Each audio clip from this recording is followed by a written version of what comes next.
Не, машината не е една флашка разстояние от това да ти открадне гласа. Това не е low budget Black Mirror. We'd like to welcome you back.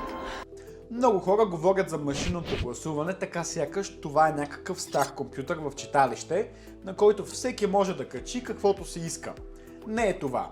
Реално машината е направена да стартира само конкретен, официално изграден софтуер. Има криптографски ключове. На нормален език. Тя не приема просто всичко, което някой реши да й подаде. Освен това са махнати и ненужни функции и драйвери. Тоест, дори физическият достъп до порт не означава автоматично достъп до системата.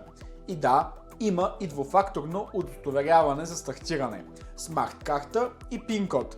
Това гарантира ли рай на земята? Не, но прави онова самоуверено, там всичко може да се пипне, което се повтаря всеки път недоказано. Проблемът не е, че хората питат. Проблемът е, че твърде често най-уверените отговори идват преди реалното обяснение. И пак те звучат най-вирусно. Изпрати това видео на човек, който е убеден, че всичко за гласуването с машини му е ясно, без нищо да му е ясно.